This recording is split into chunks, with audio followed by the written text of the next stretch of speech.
assim, a gente fica um pouco frustrado, né, de ter fracassado, mas acho que a maturidade te ensina que o fracasso faz parte. O fracasso faz parte do sucesso.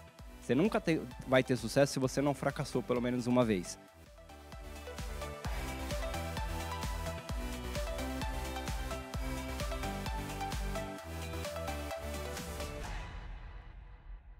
Um dia super especial aqui na NetGlobe, onde nós estamos numa jornada da entrevista 50 CIOs.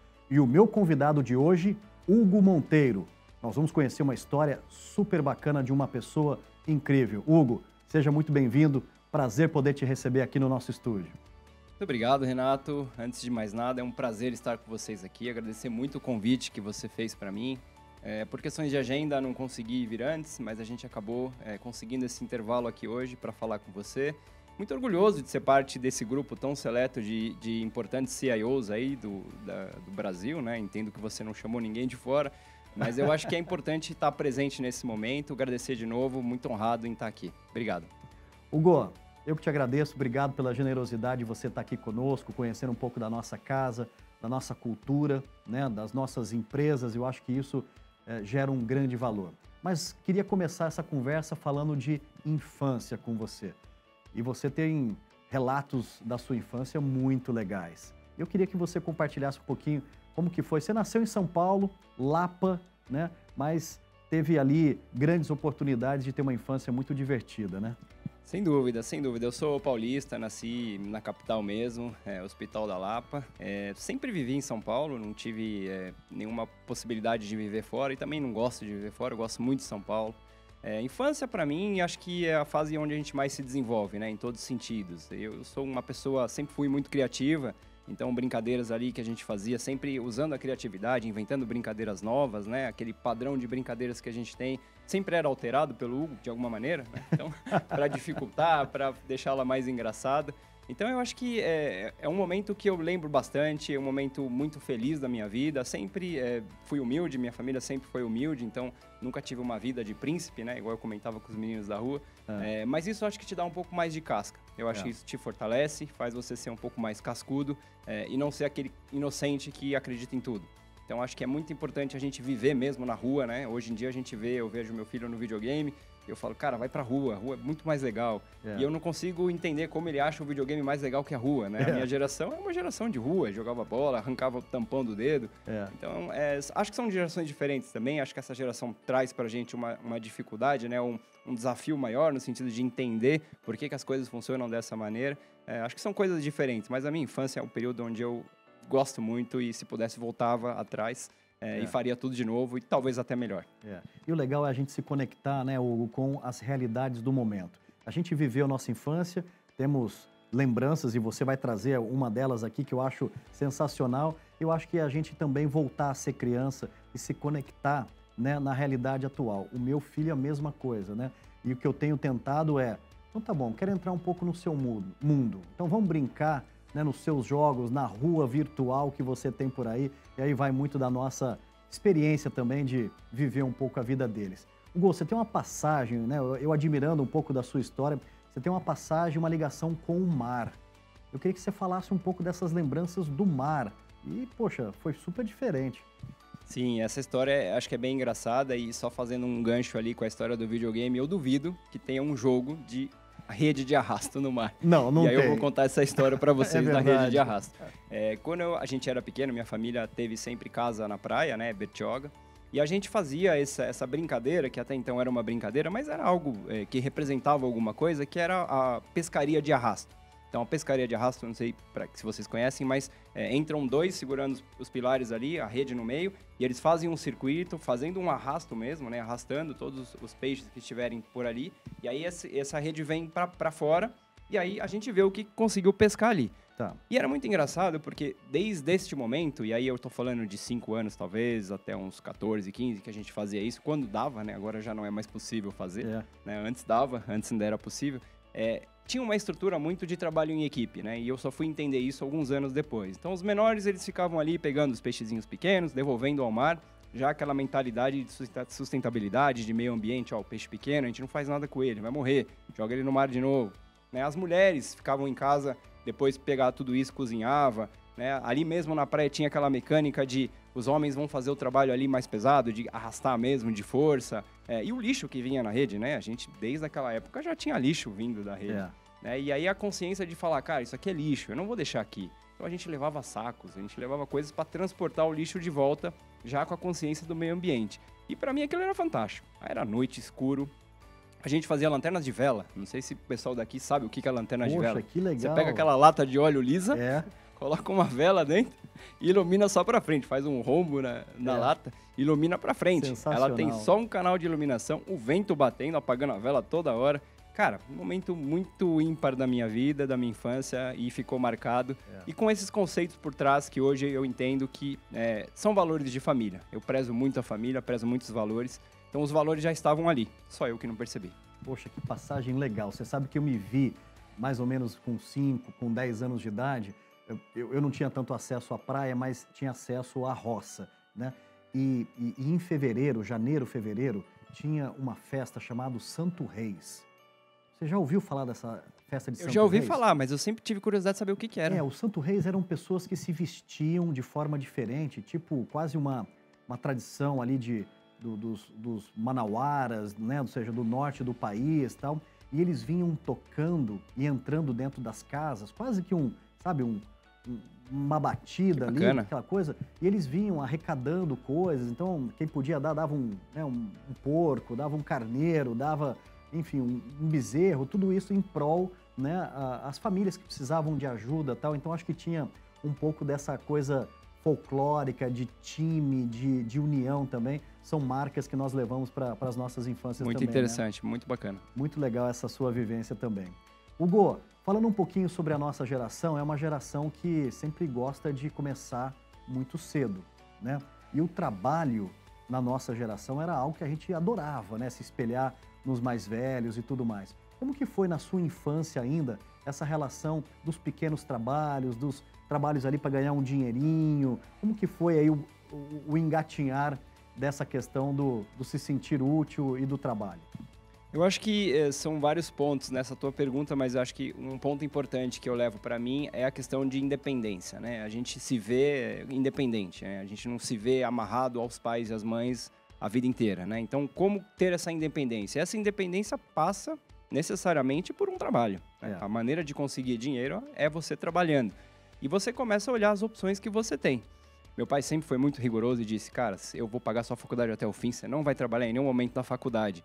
Só que você fica amarrado o tempo inteiro da faculdade com isso. Né? Então eu tentava, de algumas maneiras, mesmo estando cumprindo o trato que eu tinha com ele, também conseguir a independência trabalhando. Então, aos 17 anos, comecei ali no estágio na prefeitura. Meu pai fez carreira, né, de anos e anos na prefeitura até se aposentar.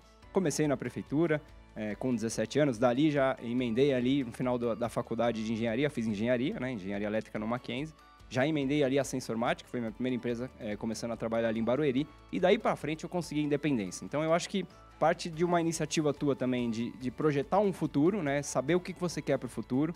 Definir qual é o meio que você vai chegar para atingir, que nesse caso era o trabalho. Por isso que eu acho que a nossa geração começava a trabalhar cedo. Né? Hoje a gente vê gente morando com os pais até 40, 45 anos. Nada contra, eu acho que cada um tem o seu objetivo.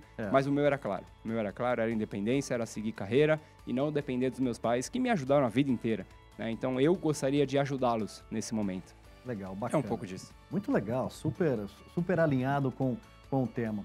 Hugo, então, Mackenzie concluído, engenharia, o curso que você escolheu, né? Ou seja, teve uma primeira oportunidade aos 17 anos de começar a estagiar, então você já viu ali, e aí começa aquele momento de construir uma carreira, né? Ou seja, atingir os sonhos, os objetivos. Como que foi o início da sua jornada?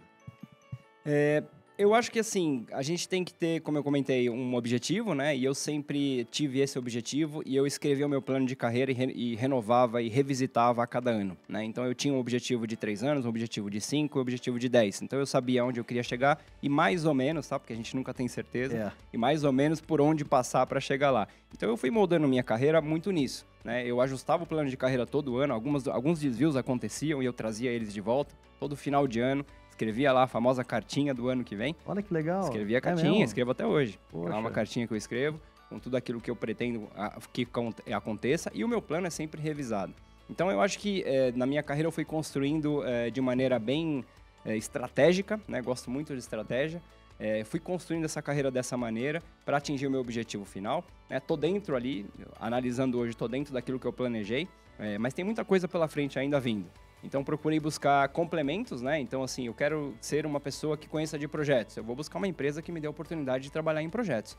Eu quero conhecer infraestrutura. Vou trabalhar na Embratel. Trabalhei 4 anos na Embratel. Eu quero conhecer como é que funciona a infraestrutura de telecomunicações desse Brasilzão. Sensacional. Eu quero conhecer. Eu tenho que ter esse mapa das redes de telecomunicação na cabeça, porque em algum momento eu vou precisar. Então, você vai compondo, você vai decidindo a sua vida e não sendo decidido de acordo com as oportunidades que aparecem. E se não aparecer, você para e vai atrás. Não desista dos seus sonhos, nunca. Seus sonhos estão lá e eles têm que ser conquistados. De alguma maneira ou outra, vocês vão conseguir. Então, eu fui montando a carreira dessa maneira, passei por várias empresas, passei por vários segmentos, trabalhei em segmento financeiro, trabalhei em segmento de seguros, farmacêutico, luxo, varejo, e aí você vai compondo, né? Cada um tem o seu melhor. Tem o melhor do varejo, tem o melhor do farmacêutico, e nada melhor que você ser o cara generalista. Você passou por todos eles, você sabe o que é melhor de cada um, você sabe o que usar em cada momento. Então, eu acho que o conhecimento está aí disponível, a gente tem várias maneiras de fazer isso acontecer, mas a experiência e a inspiração, né? Acho que tem que ter inspiração também. Vários líderes por onde eu passei, me inspirei muito nesses caras. Então, é uma somatória de coisas ali para montar a carreira. Mas tudo isso parte de um objetivo, de um plano de carreira, sem dúvida. Não saber onde chegar, certeza que você não vai chegar. Novas estratégias, mais inovação, tecnologia e muita qualidade. A unidade NetGlobe Workplace Collab contempla soluções para tornar o escritório mais prático e colaborativo. Independentemente da área, nossa missão é sempre conectar as pessoas através da tecnologia e transformar experiências. E aí, vamos construir o futuro juntos? Hugo, nós estávamos aqui nas preliminares batendo um bate-bola, né? E a gente partilha muito de propósitos muito parecidos, muito alinhados, que é focado em pessoas, ou seja, estar junto com pessoas, ajudando no seu desenvolvimento, cooperando, sejam pessoas que trabalham conosco ou pessoas que a gente não tem o conhecimento, mas sabe que precisa de ajuda. Quando foi aquele momento que na sua carreira você teve esse despertar, né, para liderança? Quando foi aquele momento que você falou assim, poxa, agora é o momento de liderar pessoas e ajudar no desenvolvimento delas? Ótima pergunta. Eu acho que liderança passa muito para mim por uma palavra chamada empatia, né? Eu acho que liderança é empatia, é entender o outro lado, é entender o que a pessoa precisa de ajuda. E quando você começa a assumir cargos de liderança, não é só uma questão técnica. Você pode ser um ótimo técnico, mas você tem que ter soft skills, né? Que são as habilidades para gerenciar pessoas, né? Então, empatia é muito importante, mentoria, coaching. Essas palavras antes poderiam parecer absurdos, né? O cara fala, pô, coaching, mentoria, por que eu tenho que fazer mentoria? O cara tem que saber isso. Hoje não, gente. Hoje a gente tem que fazer mentoria, tem que fazer coaching, tem que direcionar, tem que endereçar os assuntos. Então é muito importante e foi me dada a oportunidade de liderança e acho que eu abracei isso porque eu tenho facilidade nisso. Eu tenho facilidade em direcionar, eu entendo muito o que acontece com as pessoas, muito de humildade que a gente comentava, né, Renato? É verdade. Questão de não se achar mais ou menos do que cada um. Permitir fracasso, por que não, gente? Hoje todo mundo fracassa, né? E o fracasso, ele é interessante, ele é bom. Por que o fracasso é bom? Porque você aprende com o fracasso. Valorizem o fracasso. O fracasso é bom. Ele te faz crescer e vir mais forte, não desista. Aprenda com o fracasso. E aí você vai conseguir, porque você já tentou uma vez, você sabe qual é o caminho. Eu tenho certeza que na segunda ou na terceira, no máximo, você vai acertar. Que legal. Hugo, você está trazendo um tema aqui que muitas vezes eu sou cobrado, né, pelos CIOs, por quem sempre bem nos comum, acompanha, né, Renato, aqui, na assim, nossa vida. É legal vocês trazerem reflexões, não só de conquistas, mas momentos que te trouxeram grandes aprendizados. E a gente estava falando aqui, e é verdade, a gente aprende muito mais em momentos de desafio, de dificuldade, ou quando a gente erra, né? Eu queria abrir um diálogo sincero com você aqui. Te vem à cabeça momentos que te trouxeram esses grandes ensinamentos através, muitas vezes, de um erro ali? Sem dúvida, sem dúvida. Assim, a gente fica um pouco frustrado, né, de ter fracassado, mas acho que a maturidade te ensina que o fracasso faz parte. O fracasso faz parte do sucesso. Você nunca vai ter sucesso se você não fracassou pelo menos uma vez. Então, eu acho que esses momentos te fazem mais forte, te fazem refletir, e o apoio do líder, aí vem a questão que você comentou. O apoio do líder para deixar alguém fracassar é fundamental. Se você tem um líder que não te permite fracassar, eu duvido que você vá tentar fracassar. Você vai tentar sempre acertar. invariavelmente você vai errar, você vai ficar frustrado. O cuidado, o high touch, né? A gente tem muito esse valor dentro da Estée Lauder, que é o high touch, vai te deixar errar, vai te deixar confortável na decisão e empoderar. Outra coisa que é muito importante, a gente precisa empoderar os times. Não adianta nada eu contratar um cara para falar para ele o que eu vou fazer, que ele tem que fazer. Eu tenho que contratar o cara para me ensinar o que eu tenho que fazer. Então, acho que é muito importante liderar com empatia, entender o momento, permitir fracasso e empoderar. Dessa maneira, com certeza, a pessoa vai se desenvolver. E como líder, uma meta que eu tenho em todas as empresas é, se você está aqui, daqui a 3 anos você não vai estar nessa posição. Você vai estar desenvolvido. E se você não estiver desenvolvido, a culpa é minha, não é sua. Eu tenho o dever de te desenvolver. Hugo, você trouxe aqui uma característica sua muito legal, que é de gostar de planejar, estratégia, né? E como você mesmo disse, às vezes tem que revisar a estratégia, né? Você se lembra de momentos que você chegou ali, talvez numa encruzilhada, numa decisão, talvez uma mudança de emprego, um projeto, ou seja, um passo que você poderia dar para a direita e para a esquerda, e que você se viu no momento de tomar uma decisão importante? Como que foi isso para você? É uma bela pergunta também, e o exemplo que eu vou dar aqui é de troca de trajetória, né? E aí troca de emprego. Então, quando você se vê numa sinuca onde você não tem mais armas, né? Você está naquela guerra, né? A estratégia diz muito isso. Você está naquela guerra, você não tem mais armas. Você tem 2 opções, cara. Você pode recuar ou você pode avançar e morrer, né? Então, o recuar nesse momento, que seria o sair do emprego e procurar um novo, vai muito nesse encontro. E você percebe que aquele tempo que você passou ali, de repente você perdeu. Você poderia ter tomado essa decisão lá atrás, né? A guerra já poderia ter sido terminada, né? Lá atrás. Então é importante refletir sobre todos os momentos da tua vida, né? Tem momentos que é sim necessário recuar. E recuar não é ruim, gente. Eu não me arrependo de nenhuma recuada que eu dei hoje na vida. Todas elas foram muito promissoras. Graças a isso eu tô aqui nessa posição hoje. Então, importante ter coragem também de enfrentar os desafios e ter certeza daquilo que você quer. A estratégia é importante, mas acho que é muito mais importante a tua coragem. Isso aí, falei dessa palavra hoje em entrevistas aqui, a importância de ter coragem para mudar, para avançar, para recuar. Isso é muito bacana. Hugo, você é como um bom engenheiro, né? Nós gostamos de observar, né, as grandes ondas tecnológicas. E esse programa, ele tem uma missão muito clara, que é deixar documentado, né, visões e conversas das grandes ondas tecnológicas que nós presenciamos, né? A TI é relativamente nova, principalmente no Brasil. Estamos falando de 40, 50 anos, né, de uma tecnologia mais moderna, né, a tecnologia da informação. Olhando um pouco desse seu período, né, quais as tecnologias que mais te chamaram a atenção, que mais te desafiaram, que para você foram estruturantes? Olha, Renato, sem dúvida, o advento da internet. Eu acho que o advento da internet muda completamente a forma como eu pensava o mundo, né? Assim, sem internet e com a internet é uma coisa absurda. A gente não imaginava o poder, né, da internet na nossa vida. Vou resgatar aqui, lembrando aqui da minha monografia de conclusão de pós-graduação, que eu coloquei lá uma frase na conclusão, né? Tem toda a monografia com aquele modelo, aquele template, eu coloquei lá que a automação residencial seria a realidade nos próximos 10 anos. Isso em 2007, né? 2017, talvez errei um pouquinho. E hoje a gente vê assistente pessoal, Alexa, funcionando na casa, ou que não seja Alexa, né? Mas assistente pessoal hoje funcionando na casa e provendo automação residencial a baixo custo.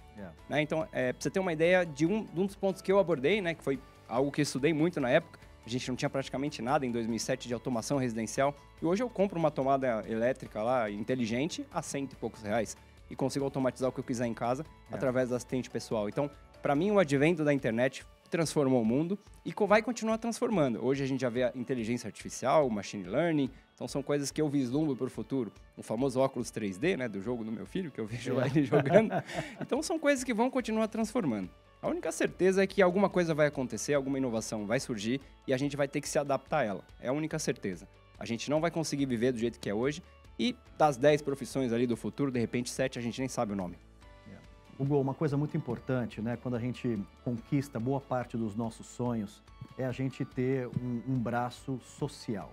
E você trata isso como uma prioridade importante na sua vida, deve vir também de ensinamentos da sua família.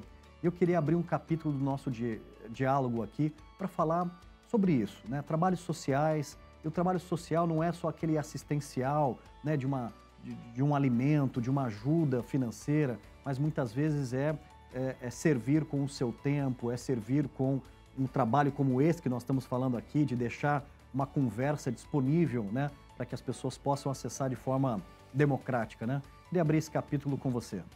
Sem dúvida é um ponto super importante. Eu acho que o voluntariado, né, transformando isso em uma palavra, seria o voluntariado, né? Eu acho que a gente é muito sortudo, né, em estarmos nessas posições que a gente está hoje. E eu acho que não custa nada a gente devolver um pouco disso para a sociedade. Eu faço trabalho de mentoria, por exemplo, com jovens, meninas ali da Unibis, e é muito gratificante você entender que essa menina nunca teria essa oportunidade se não fosse eu dedicar um tempo do meu dia para isso. E eu faço isso com o maior orgulho, Renato. A gente precisa de mais gente fazendo isso no mundo. Eu acho que o efeito borboleta, mais uma vez aqui, se eu começar fazendo isso e inspirar alguém, esse alguém vai começar fazendo isso também, e o outro vai fazer também, e o outro vai fazer. E quando a gente tem uma rede de solidariedade. A gente tem uma rede de voluntariado. E, gente, não custa nada. São 15 minutos por dia, são 30 minutos. É um fim de semana da tua vida, né? Por que não fazer trabalho voluntário? Então, eu acho que a gente precisa devolver um pouquinho para a sociedade aquilo que a sociedade entregou para a gente. E nada melhor do que começar com algo, pode ser qualquer coisa, gente. Vai dar comida para um mendigo, vai conversar com um mendigo na rua, né? Vai fazer trabalho de mentoria com alguém que nunca teria essa oportunidade. Eu acho que pequenas atitudes transformam o mundo, sem dúvida. Muito legal. Hugo, queria abrir uma conversa agora para que nós como profissionais de TI, a gente possa aqui fazer um convite. A gente sabe que o déficit hoje de mão de obra qualificada, né, na área de TI é enorme, né? E nós como gestores, né, como líderes da área de tecnologia, temos aqui uma oportunidade grande de falar um pouco sobre esse tema, né? E hoje, Hugo, não sei se você concorda comigo, mas a tecnologia ela é muito diferente da época que nós começamos, né? Lá nós tínhamos que definir um pouco mais o que você gostaria de ser, um pouco mais técnico, né? Infra, rede, desenvolvimento, ou um cara de projetos. Tinha ali 3, 4 vertentes da tecnologia. Verdade. E hoje nós temos um leque enorme, né? Hoje acomoda-se pessoas com menos skill técnico e muito mais comportamental, né? Queria que você dialogasse um pouco sobre isso, principalmente mostrando o quão a tecnologia é democrática para poder abraçar outros sonhos, né? O que você acha disso? Eu acho que a gente vai ter bastante jovens ouvindo, né? O pessoal que está querendo entrar na carreira. É muito importante a gente que já viveu ali, rodou um pouquinho de estrada, explicar que tecnologia é muito legal, né? É legal tecnologia, mas tem que estar preparado, né? Entrar no mercado de trabalho, falar de tecnologia, comportamental. Hoje acho que as coisas se combinam, né? Antes era o que você comentou, o líder técnico, o cara especialista nisso, naquilo. Hoje o generalista é o cara mais importante. É o cara que entende do negócio, é o cara que traduz a necessidade do negócio para um avanço tecnológico, é o cara que pensa fora da caixa, né? É o cara de uma minoria que tem um pensamento diferente do nosso, que a gente não é da minoria, né? Eu estou falando de brancos, negros, enfim. Esses caras trazem uma visão diferente. Então, complementar todas as opiniões numa mesa, né? Eu gosto muito da metodologia ágil, que é muito assim, é o post-it na tela, é o cara dando ideia, é brainstorming, né? Então, a gente consegue compor com todas as opiniões e montar algo inovador. É aí que surge a inovação. A inovação surge em ambientes inovadores. Então, é dentro de uma sala, é dentro de discutir uma ideia. E, de novo, gente, não é ruim discutir. Quem falou que é ruim discutir? Quando a gente discute, a gente evolui. A conversa pode ser feita de várias maneiras. O conflito pode acontecer em qualquer situação. Então, o importante é a gente ter a consciência de que o objetivo está ali, a gente tem que concentrar esforços para lá. E a tecnologia pode ajudar, sim, sem dúvida.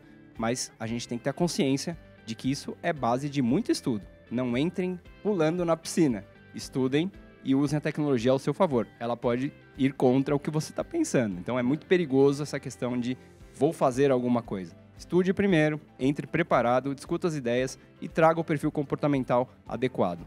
Tenho certeza que você vai ter sucesso nisso. Você falou de mentoria. Eu acho que ter grandes referências na nossa vida profissional seja um segredo importante. E um dos capítulos que nós abrimos aqui no Entrevista 50 CIOs é falar daquelas pessoas, né, ou da importância de ter boas referências, se espelhar em pessoas, né, que talvez tenham um pouco mais de rodagem, né, para que você possa levar um pouco daquilo que ele te ensina, né? Como que foi para você? Você teve muitas referências, teve pessoas que te ajudaram bastante na jornada? Como que foi, Hugo? Eu tive algumas pessoas que me ajudaram bastante e tive algumas inspirações, dentre elas vou citar um nome aqui, o Abílio Diniz para mim é uma inspiração tremenda, né? Um cara com a idade que ele tem, com o pensamento que ele tem, né? Não que idade seja um problema, mas já está ali no final de carreira e ainda na ativa, né? Vi alguns comentários ali, converso com pessoas que o conhecem e eu acho que o Abílio Diniz para mim é uma inspiração. É um cara que a gente precisa estudar melhor.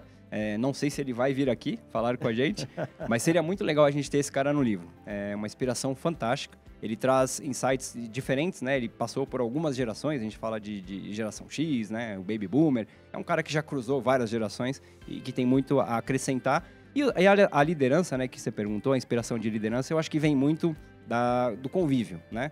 Quanto mais você tem convívio, esse papo que a gente está tendo aqui, se você tiver meia hora de disponibilidade de um líder desse tamanho, você vai evoluir, cara, 3, 4, 5 anos. É muito importante o papo reto ali, né? Aquela questão de você conseguir passar o teu sentimento. Às vezes a gente olha para a pessoa e você mapeia já a pessoa com o que ela tá, tipo, transpassando, né? A gente fala de híbrido, a gente fala de presencial. Eu não tenho dúvida que a reunião presencial é mais colaborativa nesse sentido. Você consegue identificar coisas que no virtual você não consegue. Então eu acho que assim, Renato, muito importante ter inspiração, né? Tem que ter uma inspiração. A minha, a Abílio Diniz, entre outros. Alguns me ajudaram, alguns não me ajudaram tanto, mas isso serviu para que eu ficasse mais forte, mais cascudo e trilhasse a minha carreira ali no objetivo que é o que eu te falei da estratégia. Muito legal. Você sabe que eu já entrevistei pessoas aqui que trabalharam com o Abílio, né, e reconhecem muito essa visão super diferente dele, por isso que é uma grande referência, né, como empresário, como pai, como atleta, né? É um grande exemplo realmente para todos. Grande nome. Muito legal. Hugo, e o que você gosta de fazer fora do trabalho ali, olhando um pouquinho mais para hobby, esporte? O que te conecta com a sua essência, principalmente nos finais de semana? Bacana. Eu acho que o pessoal que me conhece talvez nunca saiba disso, né? E pela primeira vez eu tô falando meus hobbies aqui. Olhando pra minha cara, você vai falar, pô, esse cara joga vôlei de praia? Esse cara joga vôlei de praia. É mesmo? Que legal. Esse cara faz aula de vôlei de praia, participa de torneio e joga vôlei de praia. Que legal. Outra coisa que eu gosto também, drone. Gosto de pilotar drone. Poxa, show. Acho muito legal. Acho que é uma coisa também, uma inovação tecnológica que veio, né? Mas isso é fruto muito de uma frustração de infância. Queria ser piloto, né, de avião. Não consegui. Meu pai falava, não, piloto de avião não, cara. Vai ser engenheiro. Fui ser engenheiro. Mas hoje eu me divirto bastante com o drone. Então, drone pra mim é uma diversão. E outra coisa que talvez ninguém imagine, eu toco bateria. Sou um cara que gosta de bateria, gosta de percussão, toco pandeiro, timba, qualquer coisa de percussão ali, já até eu ali tocando. Então são meus 3 hobbies, né? Jogar vôlei, pilotagem de drone e bateria. São as coisas que eu mais gosto de fazer ali fora do ambiente corporativo. Hugo Monteiro, que bate-papo bacana. Estou diante de um grande ser humano, generoso, um profissional super reconhecido no mercado. E, poxa, aí o seu time te adora, né? E agora eu sei o porquê, né? Porque você tem essa habilidade muito grande, né, de tratar as pessoas, de conduzir os processos. Pô, foi um grande prazer poder bater esse papo contigo. Não estou nem aqui me colocando na figura de te entrevistar e sim de ser aqui um facilitador para uma conversa nossa que foi super legal. Meu muito obrigado. Um prazer, Renato, todo o time aqui da Net Globe, bastidores aqui que ajudaram a gente bastante nessa entrevista. Eu acho que é um pouco disso, isso vai estar no livro provavelmente, então acho que concentrar essas ideias e que a gente tenha mais pessoas fazendo esse tipo de trabalho. Agradecer você que foi aí o pioneiro, trazendo os executivos para conversar sobre isso. Achei muito legal e por isso que eu estou participando. Mais uma vez, uma honra, um prazer. Queria te agradecer aí por essa iniciativa, achei fascinante. Tá aí, Hugo Monteiro no Entrevista 50 CIOs. Meu muito obrigado, parabéns. Obrigado, Renato, obrigado a todo o time. Valeu.